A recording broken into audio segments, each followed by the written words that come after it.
نحمده ونصلي ونسلم على رسوله الكريم اما بعد فاعوذ باللہ من الشیطان الرجیم بسم اللہ الرحمن الرحیم۔ شوال کی 11-12 تاریخ کا شادی کی بندش خاتمے کا بہت ہی بہترین عمل ہے جو میں آج آپ کو عطا کروں گا۔ شادی نہیں ہو رہی یا شادی میں کوئی بھی رکاوٹ ہے یا شادی کی بات چل کے رک جاتی ہے یا شادی ہونے کے لیے کوئی نہ کوئی بندہ بیچ میں رکاوٹ بن جاتا ہے، لڑکے یا لڑکی کے گھرانے کی طرف سے۔ اب اگر آپ اپنی من پسند بھی شادی چاہتے ہیں یا بیچ میں کوئی رکاوٹ ہے اس کو دور کرنا چاہتے ہیں یا شادی کی بات چل کے رک جاتی ہے یا شادی ہو کر ٹوٹ جاتی ہے یا رشتہ آتا ہی نہیں، آپ نے یہ 2 دن کا وظیفہ ہے، اس کو آپ نے پڑھنا ہے اور انشاءاللہ العزیز اس کی برکت سے آپ کے شادی کے اللہ اسباب پیدا فرما دے۔ بہت بڑی تعداد میں مرد اور خواتین، لڑکے لڑکیاں ہمارے پاس شادی کے لیے آتے ہیں کہ جی شادی نہیں ہو رہی، ماں باپ آ کے ان کے بارے میں بتاتے ہیں، تو میں اکثر کو وظائف دیتا ہوں اور الحمدللہ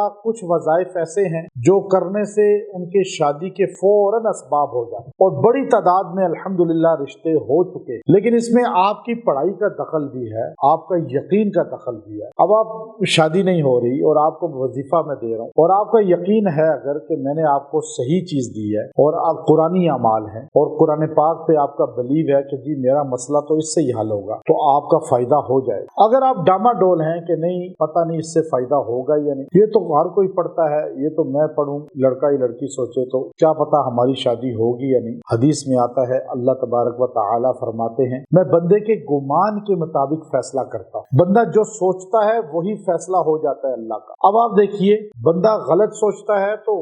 غلط ہو جاتا ہے اس کے ساتھ، اچھا سوچتا ہے تو اچھا ہو جاتا ہے۔ آپ اگر سوچیں گے کہ میں نماز پڑھ رہا ہوں یا پڑھ رہی ہوں، مجھے اس سے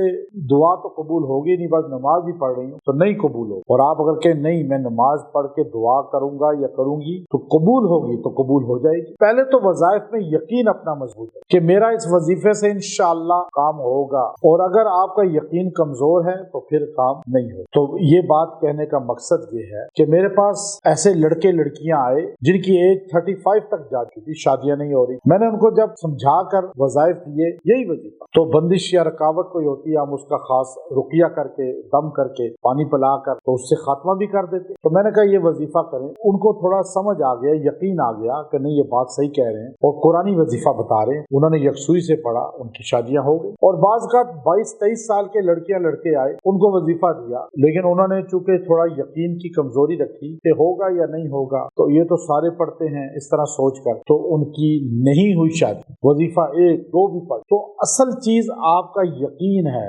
معالج پر، اور جو وظیفہ دیا جا رہا ہے اس پر آپ پہلے یقین مضبوط کر، آپ کا اعتماد ہے تو آپ بات سنیں۔ اسی لیے کہا جاتا ہے سب کی وظیفے نہیں کرنے چاہیے، جس پر آپ کو اعتماد ہے، جس کو آپ مل سکتے ہیں یا بات کر سکتے ہیں یا جو قرآن کی بات بتا رہا ہے اور آپ کو اعتماد ہے تو اس کا وظیفہ کریں۔ ہر بندے کا وظیفہ کرنے سے ریئیکشن اور مسائل آ جاتے ہیں، تو آپ یہ وظیفہ 2 دن کر لیں انشاءاللہ العزیز۔ میں بڑے وثوق سے کہہ رہا ہوں اللہ آپ کے شادی کی رکاوٹیں دور کر دے گا، شادی کے اسباب پیدا فرما دے گا اور آپ کا مسئلہ حل ہو جائے گا۔ یہ وظیفہ ہے الیس اللہ بکاف عبدہ، الیس اللہ بکاف عبدہ، یہ آپ نے پڑھنا ہے 313 بار روز دونوں دن، اور یہ ڈیٹ گزر جائے بعد میں آپ کو وظیفہ ملے آپ بعد میں ہی پڑھ سکتے ہیں، 2 دن زیادہ دن پڑھ لیں اور فائدہ ہو جائے گا۔ آپ یہ 2 دن وظیفہ پڑھیں، اول آخر درود شریف پڑھ لیں 3 بار انشاءاللہ العزیز۔ ماں باپ بھی پڑھ سکتے ہیں بچوں کے لیے، بہن بھائی بھی پڑھ سکتے ہیں ایک دوسرے کے لیے، آپ خود بھی پڑھیں، انشاءاللہ